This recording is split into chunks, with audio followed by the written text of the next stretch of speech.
Hello, welcome back to a new episode of How to Be Human. Today's episode is sponsored by BHuman. BHuman allows you to generate personalized videos at scale by mimicking your face and your voice. So now you can unlock human connections at scale. Today joining us is our founder, Don Bosco. Don, thank you so much for joining us today. Thank you for having me, Noor. So tell us a bit about yourself. How did you get started? What inspired you to start this journey? Sure. Well, it really goes back to when I was, 10 or 12 years old, starting different businesses online, trying to make a buck. I've always had that sort of entrepreneurial spirit and DNA in me.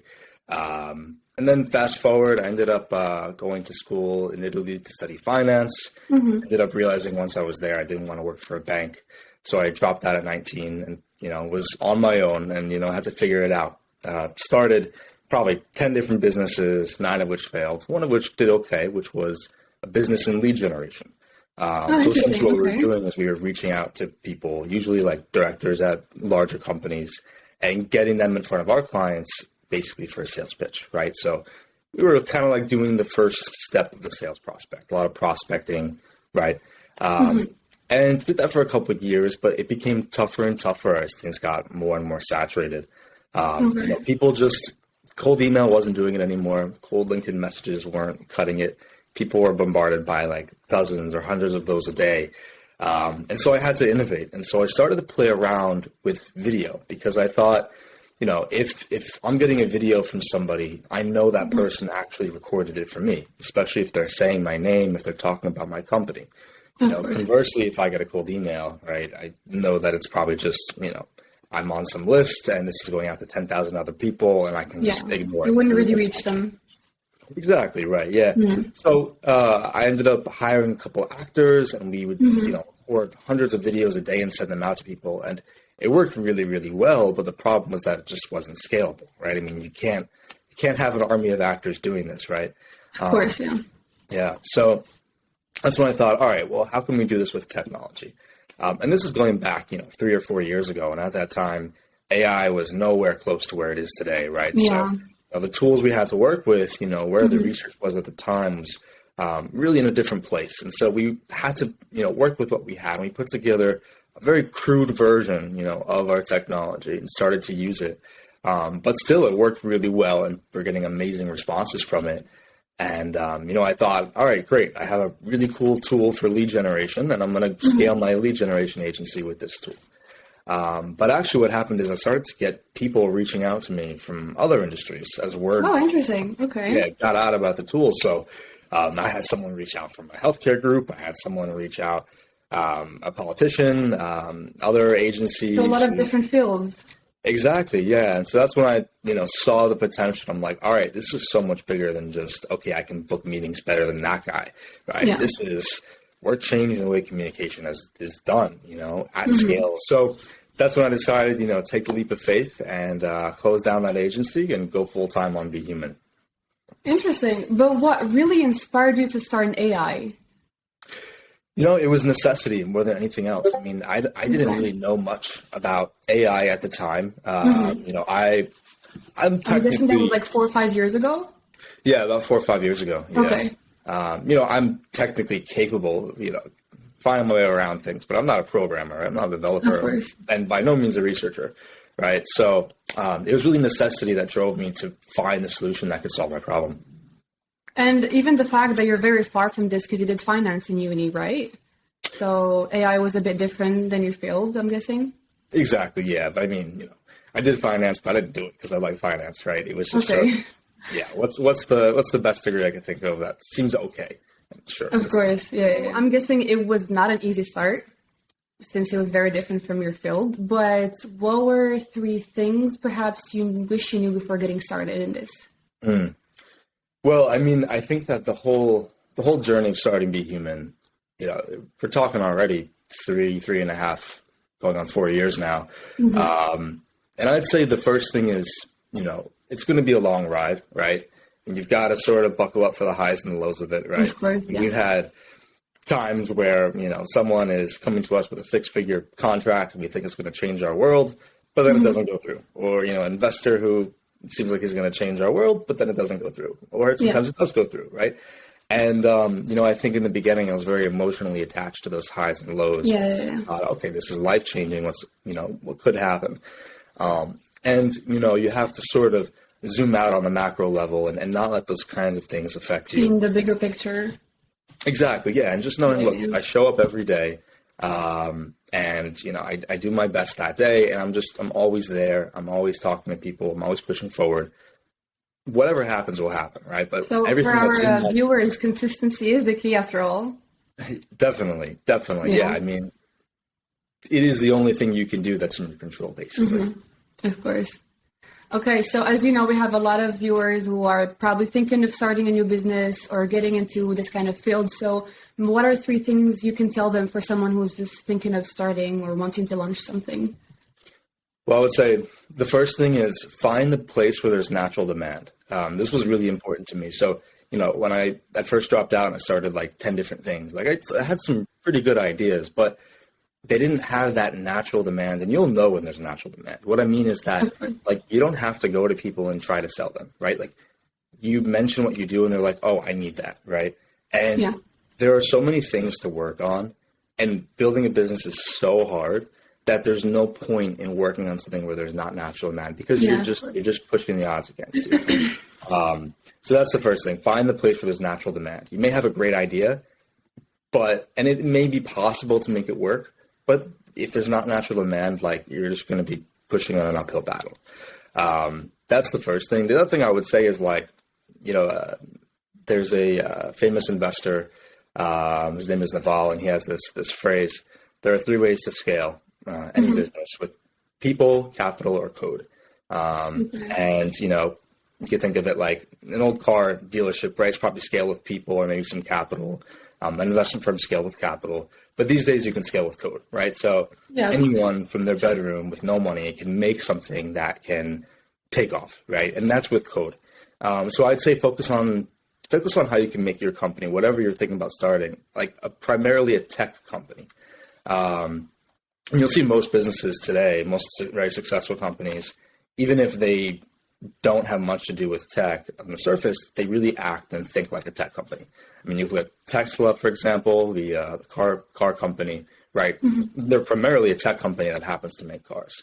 So I'd say the second thing is focus on technology as the core, because that's a very, very easy way to scale. And I'd say the last thing is like really pour your heart and soul into it, because if you don't, I mean, it's really hard to make it work, period, even with your heart and soul into it. And so, it's like do something you actually care about, I'd say, is the last thing. You have to have some passion. Otherwise, it's just not possible.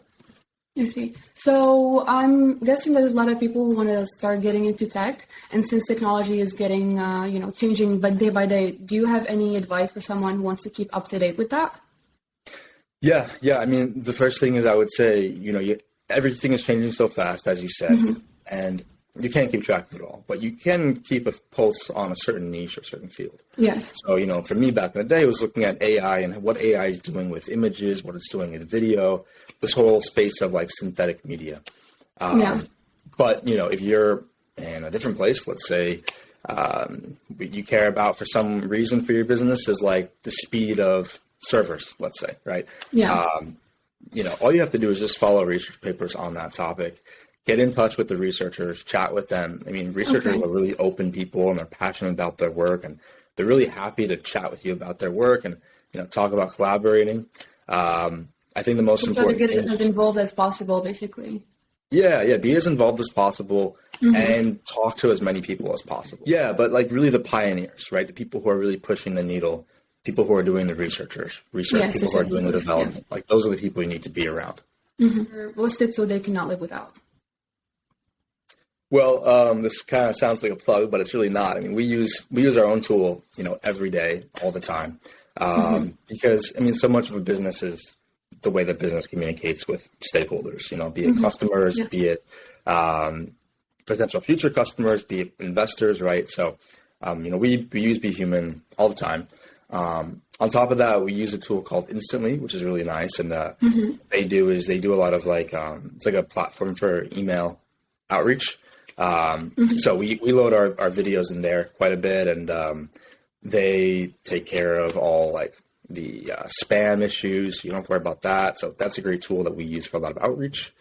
And let's see, beyond that, talking on that research topic, we use Google Alerts, like for Google News. I use that all the time. So I have my finger on the pulse, right? So the hour that something comes out that is relevant to my business, be it a research paper, be it an article or whatever, I know about it, right? And I have that first mover's advantage. So the second a paper is published, I'm the one that's in front of that researcher chatting with him or her. Yeah. So I'd say, those are the three tools that, I couldn't live without. So the tool of BHuman, could you tell us a little bit more about it for the people who don't know? Definitely, yeah. So what we do at the core of it is we're cloning your face and cloning your voice with our AI so that we can basically make you say whatever you like and use that at scale to enable you to talk to people at scale. Yes. But in a way that feels completely real. So, the best way to describe it is with an example. So let's say, you're shopping on Zara and you add a black trench to your bag, but you don't end up checking out. You're busy, you go out for lunch, something happens, which actually happens all the time. So what happens typically is a lot of times these kind of stores would send you an email or something saying hey, Noor, you were looking at this item, come back to purchase for 10% off. Now, what we do instead, as an example, is we'll send Noor a video. So she'll get a video texted to her phone, and she'll open it up, and it'll be something like, hey, Noor, this is Don with Zara, and I saw you looking at the black trench. I'm actually one of the designers here, and I worked on this product, so I wanted to reach out personally and see if you had any questions. And, maybe here's a discount code or here's some sort of incentive. And so we're able to generate that, but it looks completely real, like someone just made that video. You can see the mouth move, you can hear the voice. If it was Mary who was looking at maybe a gray trench coat, right, then she would get a video that says, hey, Mary, I saw you looking at the gray trench, right? So we're able to personalize those things at scale. Yeah. And, as we spoke about, this is for every industry. So we have politicians using this to talk to voters about the issues they care about. Marketers and salespeople, obviously, to talk to their customers. The list really just goes on and on. Okay, I see. So what's your biggest challenge currently? Yeah, I think the biggest challenge for us is we have a product that people really, really love and really desire and want. I think for us, it's the speed at which we can put out features, right? Which I think we're already decent at, but, people, especially when it comes to giving them a tool for their business, and they want it to be perfect. They want it to represent their business in exactly the way they can envision it. And so I'd say our biggest challenge right now is how do we prioritize which features to put out, right? And how we put them out fast enough to address the wide variety of use cases we have out there. Yeah. So is there any new features coming out? We have quite a few. So one of the really cool things we have is voice cloning now. So we're able to completely recreate your voice. Before we could only recreate first names that you would say, but now we could recreate anything. That's very interesting. Yeah, we have a couple celebrities coming onto the platform as well. Okay. So David Henry from How I Met Your Mother, or from Disney's Wizards of Waverly Place. You can use him to talk to your customers, and he just came on the other day, and we already have a couple brands who are going to be putting him into their customer journeys. So that's always exciting, and it's always fun. Yeah, of course. I can tell that a lot of our viewers will be excited for that as well. Yeah, absolutely. We have something called presentation mode, where you can put dynamic backgrounds behind you. Okay. We have an app called Leader, which is basically LinkedIn automation that sits within our platform. So you can create videos and send them to people over LinkedIn Messenger all automatically. Don't have to think about it. It just happens for you.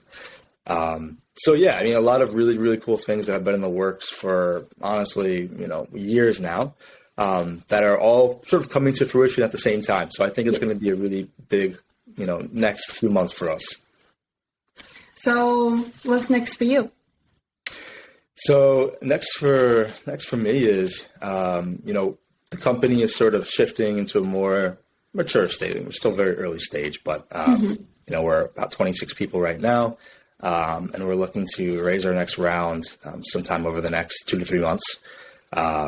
So, right now we're transitioning out of the scrappy, super early stage mode into the, all right, let's have a product roadmap. Let's have some organization. Let's have some sort of structure here, I mean, we're still all about the 3 a.m. calls, yeah, of course, figuring stuff out. But yeah, I mean, I think it's a little bit of a different phase of the business, which I'm, excited to, move forward into to continue to scale it. Well, thank you so much. With that being said, we came to the end of our episode for today. Thank you so much for joining us today. For our viewers, I will see you in the next episode with a new guest. So, goodbye. Thanks, Nora. Take care.